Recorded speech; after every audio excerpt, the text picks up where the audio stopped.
Winner of this match, again, will go to the global finals.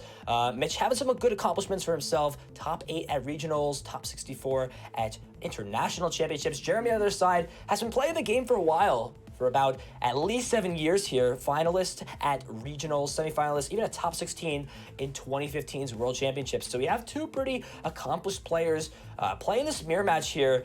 This is definitely going to be an interesting one, Chip. What do you think is the most important key factor for both these players coming into this match? One of the most important things is going to be this opening coin flip. Who gets to choose to go second? That's what you want to do in this matchup. That's what you want to do with this deck generally, is try to get off that first electrify. And then who's able to get the first attack, the first amount of damage into an opposing tag team Pokemon, setting up a 2-hit KO or potentially even a 1-hit KO if we see like Mewtwo into Mewtwo, something like that could be really good, of course, at the right time. So we're going to go ahead and get down to the table. I think the game is getting ready to get started, and we'll see how this coin flip goes and who's able to choose to go second. And this is a big win here for Mitch. Is going to win the coin flip and obviously going to elect to go second. And a pretty nice starting hand here as well. Obviously, Bolton being your best starter in this deck. Want to get that turn 1 electrify. So it's pretty much got that guaranteed here as Jeremy will kick things off. You're not out of the game, so to say, if you start first. It's not a lose-all, right, if the game is decided by a coin flip. But Mitch is definitely going to be at an advantage starting things off, as we do see Jeremy go ahead and start things off with a great item card, that being the Electromagnetic Radar. Going to get rid of another Electromagnetic Radar as well as Marnie. Will allow Jeremy to find those attackers, Lightning GX Pokemon, that Pikachu and Zekrom, and the Raichu and Alolan Raichu. We will see those get to the hand. Mewtwo and Mew able to copy the attacks of Pokemon in play and the discard pile, so Jeremy may opt to go ahead and play those Pokemon down or discard them. The one thing to note is Mewtwo is weak to Psychic. Looking at both these players' lists, Jeremy is only playing one Mewtwo Mew, while Mitch is playing two. So it's definitely something you've got to consider when building your board. Do you play a little bit riskier and go onto your Mewtwo Mew, which can get one shot by an opposing Mewtwo, or do you play safer and go onto the Pikarom? And it looks like Jeremy is going to go ahead and take that route of playing a little bit safer onto the Pikarom. Definitely unfortunate, I think, to actually start the Mewtwo and Mew here, as we actually just see the reset stamp going from 6 to 6 cards. Notable for Mitch, does play the one copy of Tag Switch, as we actually see it drawn in hand there. So you can actually kind of safely power up one of your tag team Pokemon and then bench your Mewtwo and Mew, Tag Switch onto it, and try to get a surprise KO on Jeremy's Mewtwo and Mew. And since, like you said, Jeremy does only play the one single copy, you know that your Mewtwo and Mew is going to be safe from just getting one-hit KO'd in return. Yeah, and one thing to note here, again, Jeremy only playing, oh my goodness. I'll get to that in a second, but it looks like 2 more Lightning Energy coming down to play. I think we're going to be seeing an Electrify. Oh, no, we're going to see a Crobat for 1. Big 1 card, finds Research, but I don't think you want to get rid of 4 Lightning Energy in this hand. We're going to see that Electrify, put those 2 Lightning Energy onto the Raichu. But back to my point before, Jeremy is only playing 1 copy of the Mewtwo Mew and decided not to bench the Raichu.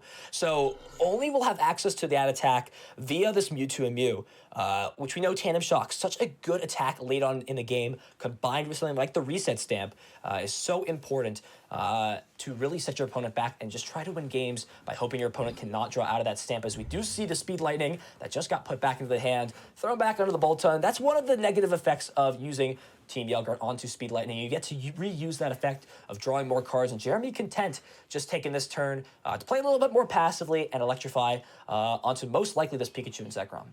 Yeah, and this Mitch here, I wonder what route we'll see him take. You could just go with another Electrify onto a Pikachu and Zekrom if you draw into that. I don't know if you can really afford to discard this many energies. It's okay to get a couple of Lightnings down, because you, of course, can recover them with Tapu Koko Prism Stars, Dance of the Ancients. But, of course, both of these players are playing the full Energy Disruption package. We've got 2 Team Yellgrunts and 4 Crushing Hammers in both players' lists. So discarding too many energies could prove detrimental in the late game if you're not able to find any more of your energies and potentially just run out.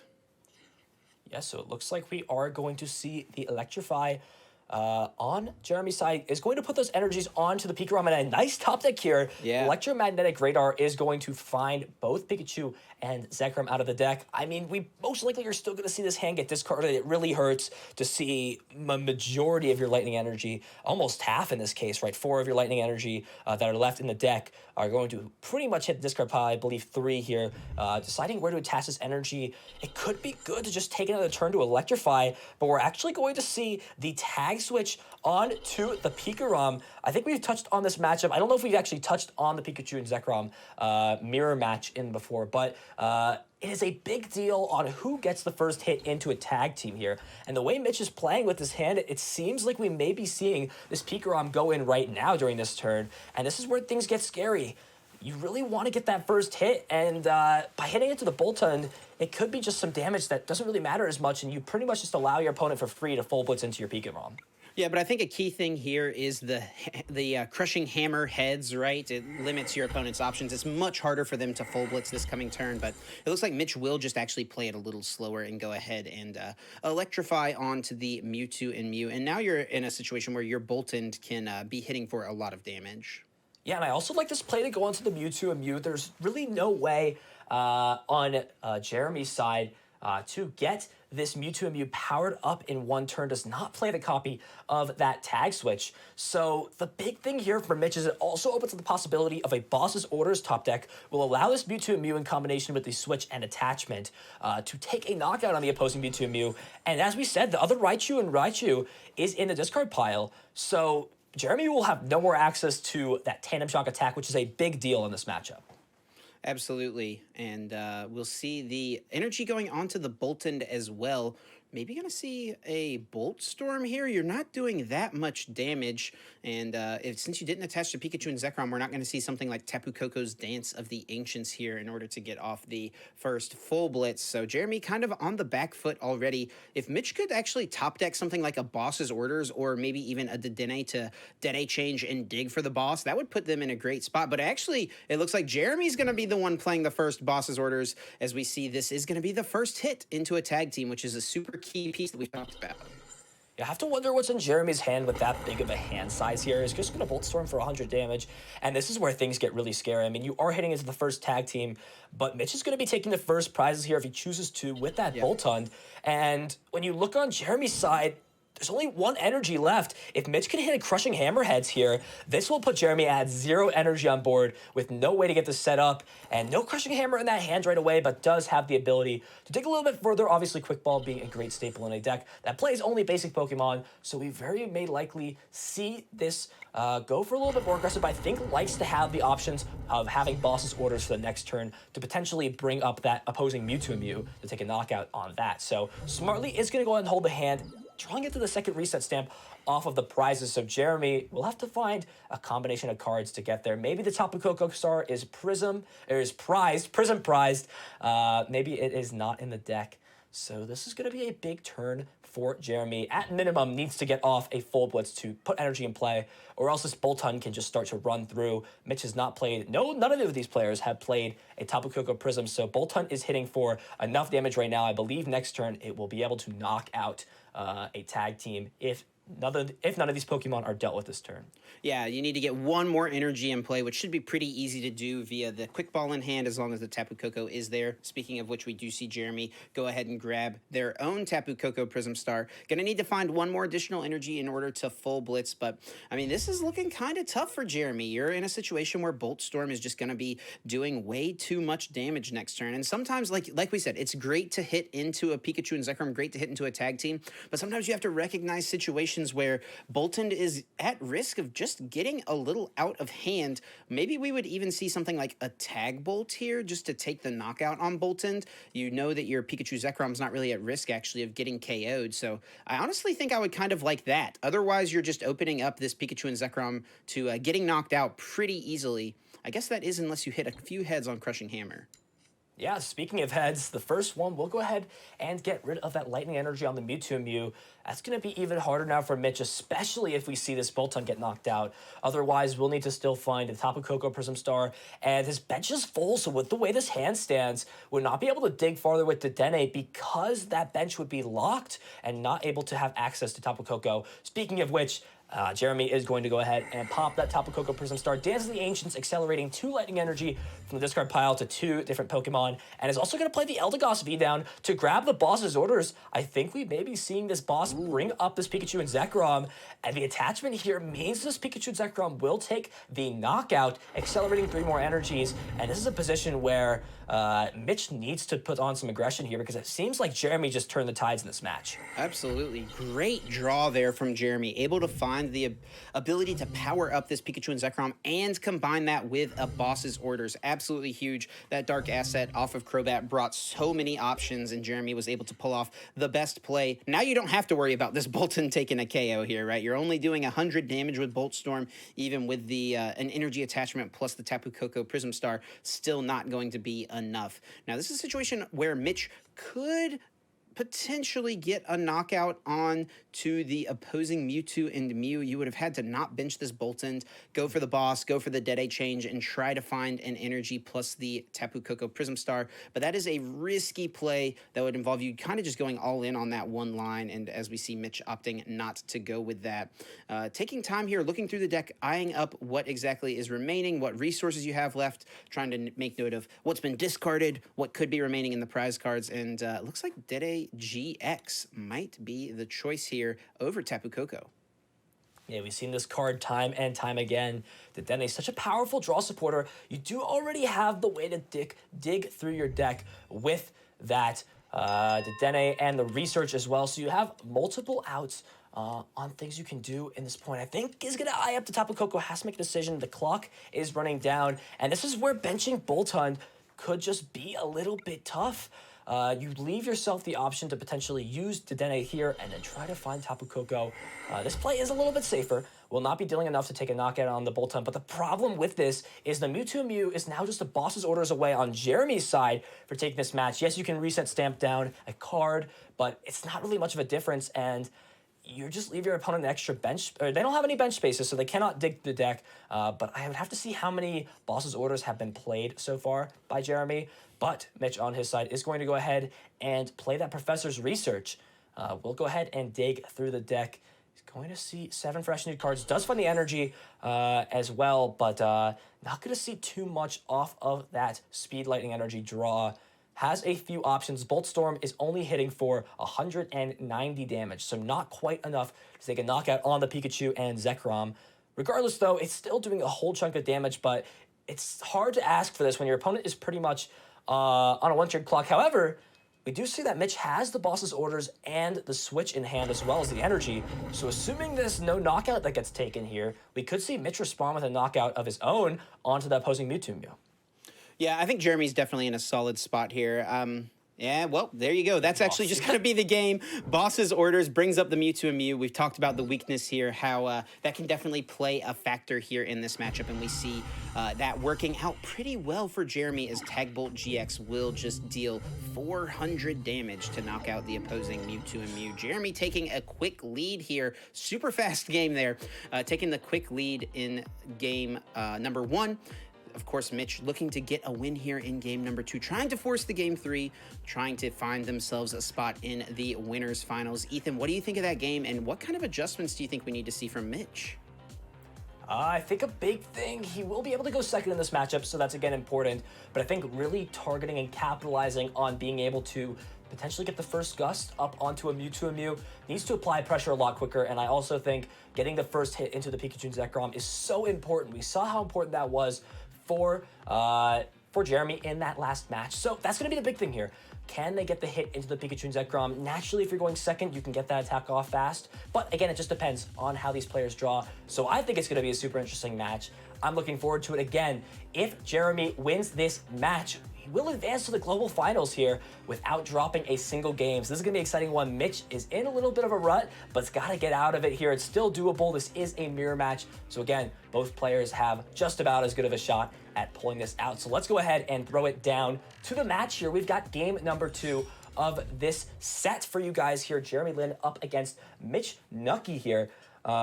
We will see what happens here. Obviously, Mitch is going to opt to go second to start things off. So we'll see how this hand ends up looking for him. And this is almost as good as it gets here. You've got the radar, you've got the speed, lightning energy, crushing hammer even to set your opponent back. Crushing hammer especially good when your opponent only has 1 energy on board. Can even threaten, usually the player going first can possibly pull off something like a full blitz if they can get an energy attachment onto their Pikachu and Zekrom, followed up by popping the Tapu Koko Prism Star and another manual attachment. That's the 3 energies the Pikachu and Zekrom needs in this case. Jeremy is going to start things out. We'll see if he decides to go down that route, as we do see the Pikachu and Zekrom hit the board, as well as lightning energy. So really, when you're looking at the gameplay of both these players, that's all you can ask for, really, if you're Jeremy. You can't electrify, right? Can't attack this turn. So Jeremy's just going to keep it nice and simple. Back on to Mitch is going to start things out with an air balloon. And this crushing hammerheads could be big if it does hit, and it does. Nice. So looks like we will see the electromagnetic radar. Looks like going to take the route of using Dedenne instead of a supporter, and looks like both Pokemon are in the deck, the Raichu and the Alolan Raichu, as well as the Pikachu and Zekrom, and finds, hey, even more friends. There is a 5 Pokemon hand. So I think we'll just see probably one of these Boltons get benched, and this is the question of, are we going to see the Choo-Choo get benched? And we are not. So maybe taking a different route on this play. What do you think the thought process is, Chip, behind not benching that Mewtwo Mew? Yeah, I mean, I think with the tag switch in Mitch's list, you can kind of afford to do this because you can create the Mewtwo and Mew kind of out of nowhere, just make it like a surprise drop. So it does make sense. I mean, I think it is really solid to utilize the Mewtwo. It is the most versatile attacker for you in this deck, just in general, though it can be tough in this matchup when your opponent has their own Mewtwo. Yes, smart choice from Jeremy. Most people would say, hey, the Pikachu and Zekrom is the threat, so I would just remove the basic energy off of that. But Boltund is still a threat, right? You don't want to be the first one to swing in with the Pikachu and Zekrom, so a smart choice from Jeremy, getting that speed, lightning energy off of the active Boltund. Another thing to note is Tapu Koko can only bring back basic lightning energy, so that's also 1 less energy the Tapu Koko Prism Star can bring out of the deck. Speaking of which, Mitch gets that off of the Marnie. Jeremy's going to get a fresh new hand of 5. Mitch looking at 4 cards, can't be too upset with what you've got in front of you. Tapu Koko, a few outs to draw some more cards. I don't know if there's enough lightning energy in that discard pile, though. Would have to check, as Jeremy's got a few outs to play. Is definitely, though, going to be looking to get off and electrify this turn. But Jeremy still needs to find an energy attachment. We haven't seen that yet. And based on the pace of play here, might have kind of a tough choice, maybe thinking about going for like a Dedenne or a Crobat. I mean, you really, really do need to get this energy attachment. It can feel a little bad to put one of those easier prizes in play, I guess, at certain times, especially something like if something like a big tag bolt could come out from your opponent, especially knowing your opponent plays the tag switch, right? It's easier for them to try to create a play like that. But we'll see. Jeremy, I think maybe the first deck search here actually could be doing a little bit of prize checking as well, just kind of trying to weigh all of the options. Yeah, it's not as crucial in this matchup, right? Boltund. Dedenne can be a late knockout with something like a Raichu and a Alolan Raichu. It does enough damage taking knockout on Dedenne. But in this matchup, it's going to be pretty straightforward on trying to deal with the main threats, right? Energy is big in this matchup because of how important Boltund is, right? Hits for more damage, the more energy you have in play. So if you're playing around those big energy targets, you can definitely get punished with something like a Boltund, as I believe we will see 2 quick balls actually come down. So the second one is going to go ahead and ditch 2 Professor's Research from the hand. So must have drawn into a lot of supporters off of that Marnie, as we do see the 1 copy of Mewtwo Mew get grabbed for Jeremy and put down into play, as we will also see the air balloon, interestingly enough, onto the Pikachu and Zekrom of all choices. Did not expect that. It is a 3 retreat Pokemon, so we'll still have to pay 1 energy to retreat, as the Dedenne change is going to draw 6 cards, and there it is, the speed lightning energy. Boltund will now be able to pull off an Electrify and accelerate 2 lightning energy onto, most likely, this Pikachu and Zekrom. Could put on the Mewtwo and Mew, but I'm sure we'll probably see it go ahead and be placed onto this Pikachu and Zekrom. And action's back on Mitch. What does he really need to do this turn to put himself in an excellent position? Well, you've got this Crobat in hand. All you need is one more energy. So if you can find, well, speaking of which, there's a speed lightning. I almost would like to see you just go ahead and bench Coco and then go ahead and Crobat before attaching the speed lightning. That could give you some more draw options. And then if you find the boss's orders, you can get a full blitz off into a Pikachu Zekrom or even to this Mewtwo and Mew, which actually is the Pokemon that got the energy attachment. Yeah, it looks like we are going to see a different route from Mitch. Is going to just take the turn off, most likely to electrify and get some more energy on board. Again, really just prioritizing forcing one of these Pokemon, take a knockout. Boltund is not dealing enough damage to knock out an opposing Boltund, and that's going to be even harder if this Crushing Hammer hits, which it does not remove the energy off the board. If it flips tails, no effect. So now is the question with how many energies are in Mitch's discard pile. It's already attached for turn. Can go ahead and search out a Pokemon out of the deck.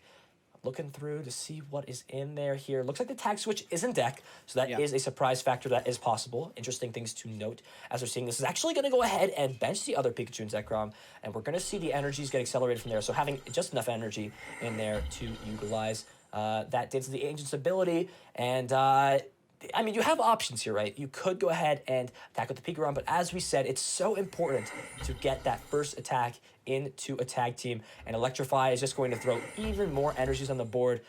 Jeremy's got to do something about this. Absolutely, and it'll be on to Jeremy to see how they want to respond here. Maybe if Jeremy's got their own boss's orders in hand, plus another lightning energy. We also see the Coco as an option to get energies as well, right? Also something for Mitch, if Jeremy does not use the Tapu Koko here, what you could actually do is boss's orders and take out the Tapu Koko Prism Star. That way, all you need to do to win the game is knock out one tag team and one Boltund. So if I'm Jeremy here in this spot, for that specific reason, I'm definitely going to be looking to try to utilize Tapu Koko here. Yeah, I definitely think it feels very bad to just have that in play. The ability to use it whenever and not be able to get the effect off of it. As there is the boss's orders on to this Pikachu and Zekrom. Exactly what you want to see if you're Jeremy. Feels like it's such a dominating position again. So important to get that first hit into a tag team Pokemon. And this is where things can get scary and where maybe the attachments to something like the Pikachu and Zekrom would have been a little bit better because, again, Jeremy can take 3 easy prizes if Mitch is not able to set up the Mewtwo and Mew and Jeremy can just place it down. We do know Mitch is playing the tag switch, so he's probably not going to bench the Mewtwo and Mew until he has those combination of cards to get it down. Otherwise, it's just going to be a free 3 prizes. However, getting the first full blitz is important for Jeremy, so I wonder if that's going to come back to bite him later. Throwing those energies onto the Mewtwo and Mew off of the Electrify. Again, such an important card in this. This is really interesting here. Jeremy unable to use the Tapu Koko Prism Star. What we actually could potentially see happen is a boss's orders played, bring up the Tapu Koko Prism Star, take the knockout, and then you can accelerate extra energies to this Pikachu and Zekrom on the bench, and then Tag Bolt does become a actual potential option here for you, right? And we see the Eldegoss as well, maybe wanting to get a supporter instead. Let's see what line Mitch is going for. I think if you're getting Eldegoss here, it looks like Boss is not going to be the choice. Yeah, getting Marty instead, I definitely like that play of being able to bring up the Tapu Koko, but the problem with that as well is you would still need something else after the Tag Bolt, and this is a solid hand here if Mitch can find a Mewtwo and Mew off of something if the bench space opens up, but not really very playable besides this Crushing Hammer could be a nice hit if this does flip heads. Has Tag Switch in hand, is not attached yet, so can still attach to the Boltund and put himself in a position where Boltund can take an opposing knockout. And another Tails flip definitely hurts to see here if you're Mitch. Again, hammers can just go either player's way. It's sort of up to luck. I mean, it is a coin flip based card. Right. I think he's deciding whether or not to play the switch. I believe hitting for a lot of damage here, just short, I believe, 10 damage short, 40, 70, 100, 130, 160, 190, 220 actually. So I believe, is it 250? I may be miscounting. Yeah, 250 damage, so just short of picking up this KO with Bolt Storm. But it kind of feels bad to leave this Pikachu and Zekrom active. It just kind of becomes an easy 3 prizes for your opponent. You kind of do want to try to force them to take a knockout on Boltund so you can get that reset stamp to 1 play in the late game potentially. So even though you're not getting this KO, it might just be the best option here for Mitch. And we actually do see the preemptive tag switch here, which could be telling of some Tag Bolt plays coming in the future. Yeah, Tag Bolt's obviously a super powerful attack. One of the first tag teams printed out of Team Up was that Pikachu and Zekrom, and it swept the format by storm, played left and right. This is going to be big. This crushing hammer from Jeremy, this hits. It does not, but that could have taken away the threat of Tag Bolt the following turn. That's all Mitch really has, just a single lightning energy, as his second to Dede is going to come down. Dede changed, discard in the hand, drawing 6 fresh new cards here for Jeremy. Has not played a Tapu Koko Prism Star, but this is where things get really scary. You still have a bunch of energy in play. This Boltund on the bench can potentially take a knockout on this opposing Boltund, and then Mitch is in a position where, I mean, yeah, you do get the knockout onto, I guess this Boltund. You can take 4 prize cards. Actually 5 if you choose to, but I wonder if taking 4 is just a better line of play, because that's 1 less card and get reset stamped. Here's another Crushing Hammer. Could be a big flip. Another Tails and another Crushing Hammer to go with it. Let's see if this one has a little better. Yes, there we go. Gets rid of that energy. Does eliminate that potential Tag Bolt threat, at least this turn. It is still something Mitch is threatening later on in this game. And it was kind of unfortunate Mitch had to utilize that tag switch a little too early. Not able to pull off the ideal Mewtwo play, but I guess it doesn't really quite matter as much since you're hitting into the Mewtwo already this turn, right? So you don't even necessarily have to attack with the Mewtwo or use it at all. And you do want to make sure those energies do get utilized in some form or fashion, since that Pikachu Zekrom does already have 150 HP on it. It definitely was at risk of getting Boss's Orders KO'd, and that's a lot less damage you can do with Boltund. Yeah, this is a tough spot here for Mitch. I feel like you just went from having an excellent position to being on the back foot, right? You need to deal with this Boltund. It is dealing a ton of damage. Tapu Koko has not been popped yet, so that's plus 70, that's plus 100 damage right there essentially on your turn, because the 2 energies from Tapu Koko plus the attachment for turn. And I think just checking through to take a look, I think Mitch may be forced to use the Tag Bolt to take out this Boltund, and he will actually do that to take another 2 prizes to make it even on the prize trade. Understands how big of a threat that Boltund can be with so many energy on board, but it just doesn't feel good to be 1 energy short to get that extra 170 damage and take an additional 2 or 3 prize cards. Yeah, definitely. I think maybe Mitch has a slight misstep with the energy attachment there. I think if you're accepting that, okay, I just have to go ahead and Tag Bolt, take out this Boltund to deal with the threat, which I totally agree with, you probably should just go ahead and attach the energy either to the Boltund here, so that's a potential attacker for you on the next turn, or even the other Pikachu and Zekrom would even have been better, because effectively this attachment is wasted, right? So you didn't get any additional effect from that extra energy, and now you're still 2 attachments away from being able to attack with Boltund. Your Tapu Koko's gone, your tag switch is gone, so now literally the only Pokemon in your deck that you can attack with this coming turn is this Pikachu and Zekrom, which is going to be taking a big hit here. And this is an excellent position for Jeremy. We see him start to build up that Pikachu and Zekrom on the bench. It is threatening a Tag Bolt for game the following turn, especially if this Mewtwo comes in and hits, and a reset stamp pair with that will give Mitch 3 less cards into the hand. Gonna put him down to a 4-card hand size. Does have a reset stamp to answer, but this is sort of where the problem comes in. We actually see the Tapu Koko get popped right away. I like this play here from Jeremy. Realizes that Boss's Orders is a threat. Is going to utilize that right now to get the energy onto that Pikachu and Zekrom. And this is where Mitch needs to find one of those Crushing Hammers. Otherwise, game is just straight up on board. Jeremy has the cards needed, only needs an additional lightning energy, and will be able to take this game.